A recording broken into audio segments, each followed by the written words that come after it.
Have you ever stayed in a one-star motel? A greasy, slimy, questionably cleaned hole of a building. If you were to have asked me this a few months ago, I would have said absolutely not. Why would anyone do that? I didn't even know one-star motels were even a thing. I thought they were like a myth or a legend, a work of fiction. Who actively goes out and gets their motel graded only to have it come back as a one-star and then just goes, I guess I own a one-star motel now, and then just runs a one-star motel, freely advertised as one star? Who would stay there? Well, this is the story of how I accidentally stayed in a one-star motel. And I'll give you a hint right now.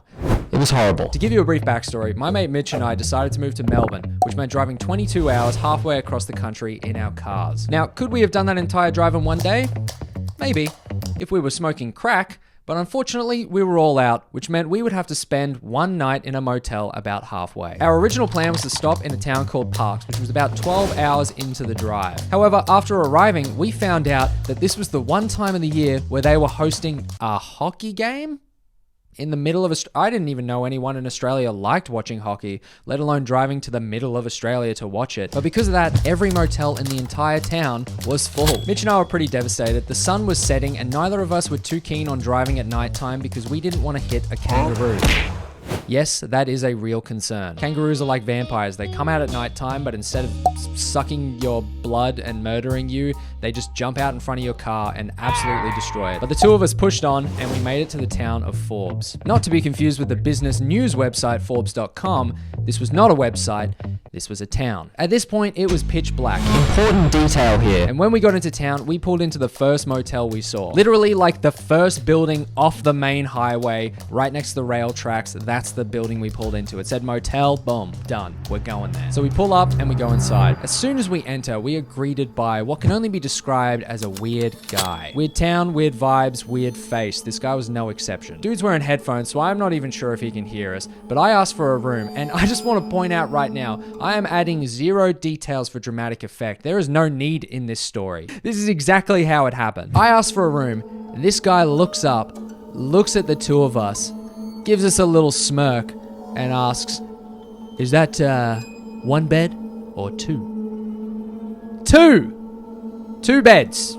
2 beds, please. And so I ask how much for these rooms, and he says $130. Now, at this point, I want to point out I have no concept of what a good price and a bad price is for a motel in a small town, but just based off the lobby's condition alone, I could tell that this was very expensive. But we were desperate, so we paid it, we got the keys, and we headed up to our room. Stepping into the room, my initial thoughts were, okay, this is pretty grim, but you know what? I'm tired.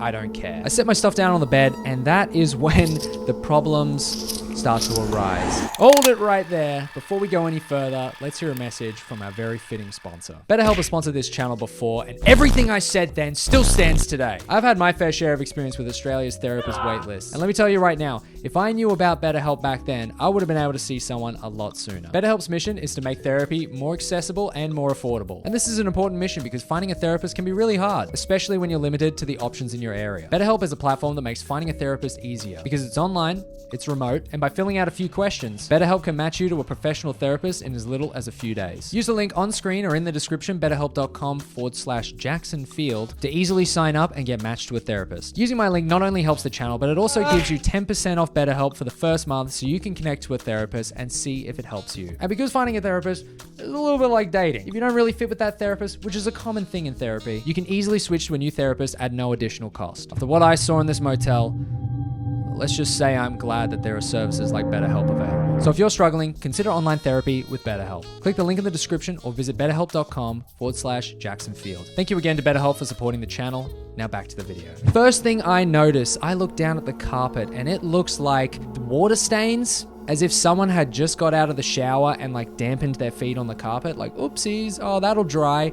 Except it didn't dry. That is just the stains on the carpet. And it wasn't one spot, it was the entire carpet of the room. I don't even know how stains like that happen. I don't know how a carpet can get that bad. What even does that? What causes that? So after seeing this, I instantly decide, okay, we're not going barefoot in this motel. I'm wearing my Crocs and I'm not letting my feet touch the floor even for a second. I say to Mitch, I'm gonna go have a shower, so I grab my stuff and I head into the bathroom. Boom. Next thing I notice, door doesn't shut. The door to the bathroom was so warped, it wouldn't even shut in the door frame. I literally had to kick it to get it closed, so... Hey, the cupboard was one thing. This is, it's just a minor inconvenience. It's just, the door's a little stiff. It's an old motel, whatever, small town, shit. I take my clothes off, don't picture that, and I head into the shower. Still have my Crocs on because I'm not risking getting any form of athlete's foot in this motel. And I turn the shower on. First 30 seconds are all right.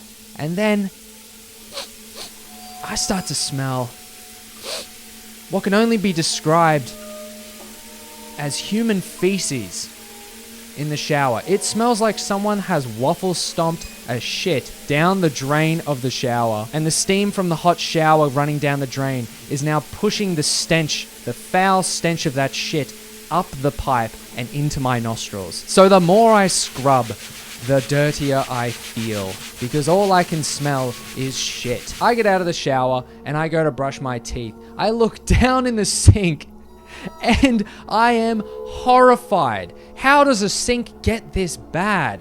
Yellow stains, cracked, calcified. I don't even know how a sink gets this bad. I've never seen anything like it before in my life. And at this point, I'm starting to think that there is more to this motel than meets the eye. I look over to the toilet and I see not toilet paper, but like a tissue dispenser next to the toilet. Not even toilet paper. This motel doesn't even have toilet paper. What has the world come to? What is this place? Who's running this joint? So I get out and I say to Mitch, dude, you gotta check out the bathroom. It is fucked. He says, it can't be that bad, man. Like, it's just for one night. He goes into the bathroom, has a shower, comes out, horror on his face. We are both in agreement that that bathroom should be condemned. And at this point, we're both sitting on our respective beds, just talking about how bad this motel is. We look at the TV. It's like a 30-inch TV from like 15 years ago. We're laughing about it. And then Mitch pulls back the sheets of his bed. And that's when it all changed. His sheets had dirt stains in them. Fresh sheets, in quotes. Dirt stains inside. Something wasn't adding up here. I look at my sheets. And this... Pull up the clip. There are cum stains on my pillow. I swear to God, where the fuck are we staying? So I get on my phone and I start looking up reviews to this place. And immediately, I am horrified. The first thing I see is that this place is a 1-star motel. And then I start reading the reviews. In the double bed, there were multiple dead cockroaches. There were also some in the shower. And in one of the single beds, there was a spider. A peg was used to keep the blinds closed and the bathroom door didn't close, so we had to use a chair to keep it closed while showering. The front door also opened on its own and had to be continuously closed. There were hairs on the water jug and the fire alarm was going flat and beeped every half hour or so. I'm starting to think Jody and I stayed in the same room, even though that was from 6 years ago. But that's just the tip of the iceberg. I continue reading these reviews and each one just gets worse and worse. One of these reviews felt like it was written by us but from the future. It said, gotta be honest, I only pulled in here because it was dark, raining, and I was tired after driving solo from Brisbane, and there were no vacancy anywhere else. It was a room, the carpet was stained beyond belief. I pulled back the bedspread and it was obvious that the bed linen hadn't been changed since it was used previously. Luckily, I had my own pillow, rugged up and slept on top of the bed. The TV worked, so did the toilet.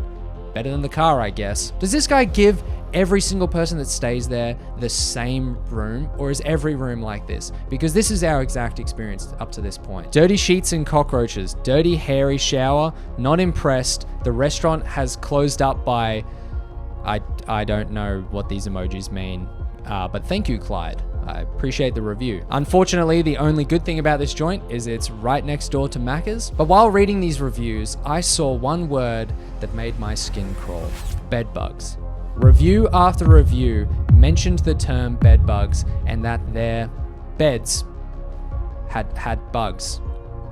Bedbugs, if you will. As soon as I read this, my skin started to itch. Mitch's skin started to itch. He was freaking out. He was itching all over. And that's when we decided we have to leave. We cannot do this to ourselves. I was initially like, hey, let's just sleep on top of the bed. But as soon as I heard bed bugs, no, that's it. That shit is like herpes. That stays with you for life. I'm not risking bringing bed bugs from a shitty motel in Forbes down to my actual bed in Melbourne. We are leaving. So the two of us gather up our stuff and we head downstairs. I start up my car. Mitch goes inside to return the keys and he slams them down on the counter and says, "That place is fucked. You guys should be ashamed of yourselves.